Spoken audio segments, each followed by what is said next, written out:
Don Everett, Lincoln, Runza. The first Runza restaurant opened in 1949 in Lincoln, offering its distinct Russian-inspired sandwich made of ground beef, onions, cabbage, and special spices, wrapped inside homemade dough. When our grandmother, Don Everett Sr.'s mother, Sally Everett, she opened the first one in 1949 in Lincoln, Nebraska.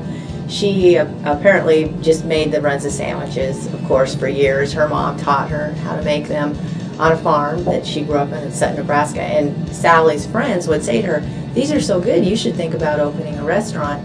Sally Everett's made-up sandwich was great, but her business instincts were even better. Really just, I think he always saw it as a business opportunity as well, but really just to be a support and to be out in the community was very, very important to him.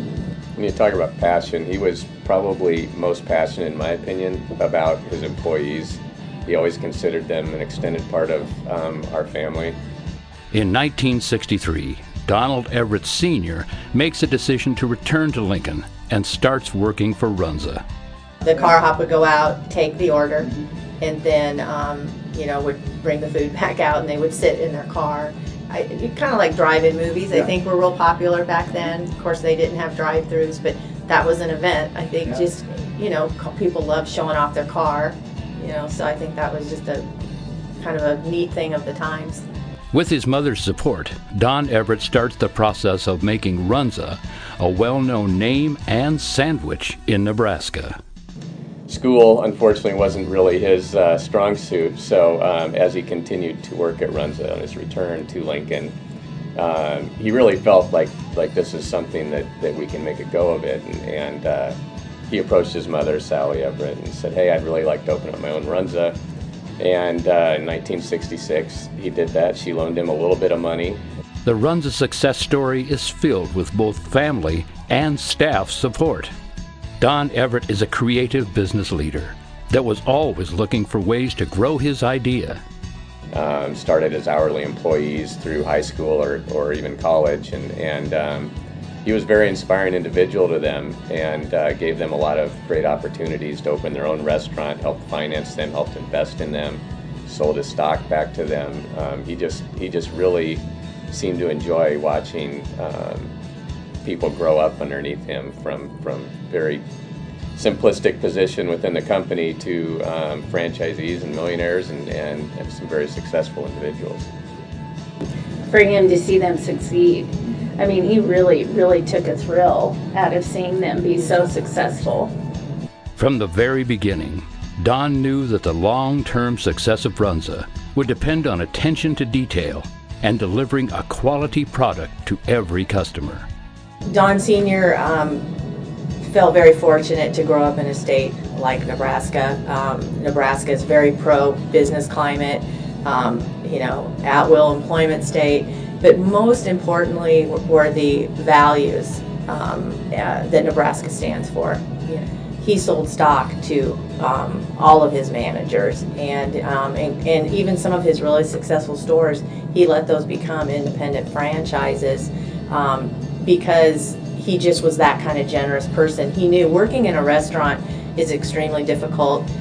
He understood that, and he wanted the people that were really putting in the hard work to benefit from that financially as well. So he sold a lot of stock to a lot of managers and franchisees. The Runza success story has now lasted over 60 years, with more than 80 locations in 4 states.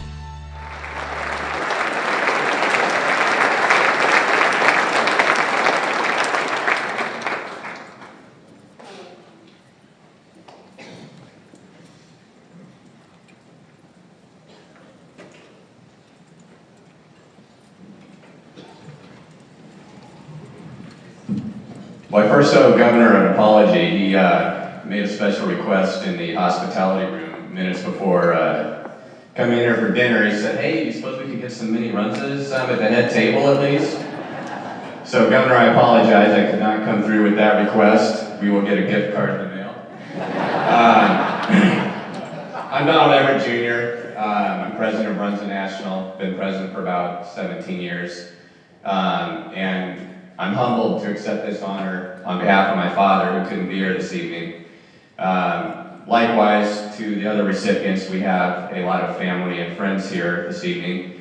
I have my two sisters behind me, Renee Shalin and Dawn Amon, who are both active in the company and have been since I've been in the office for about 24 years now.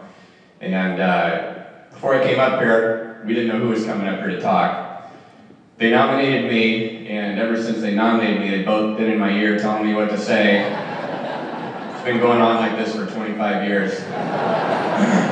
Needless to say, I've become accustomed to tuning them out a little bit. But in all honesty, they are as instrumental, if not more than me, in running our company. My father's been such a generous human being in sharing his company with his employees and with his family. I started in the office when I was 22 years old, and he kind of turned over the business to us to operate at that young age, and it was great to have him there with us on a day-to-day basis, letting us make our mistakes and learning from them. He certainly let us know when things weren't going the way he thought they should. But before I get too much further, we have my mother, Sandy Everett, who, thank goodness, was a stay-at-home mom, and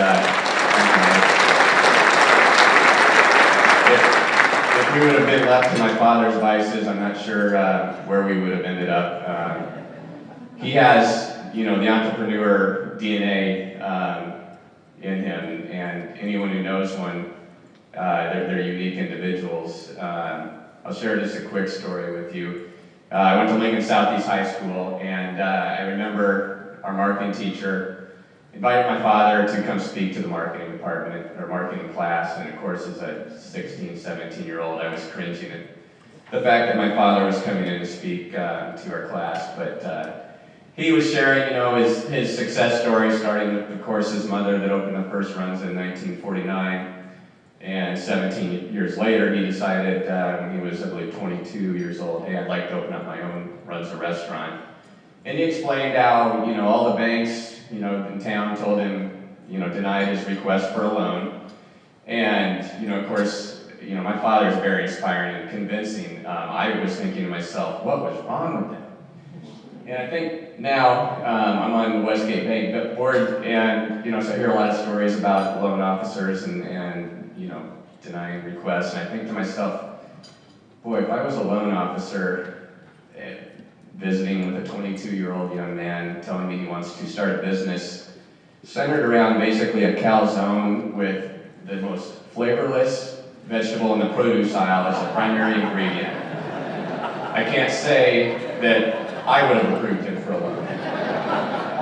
Well, thank goodness there was one sucker out there, including my mother, or my grandmother, Sally Everett, and who would have guessed, who would have dreamed, other than my father, that we would have 80 restaurants, 75 of them, in Nebraska. We're very well aligned with the state of Nebraska. We have a state flower governor. I don't know why we don't have a state sandwich yet, but I think you know my nomination.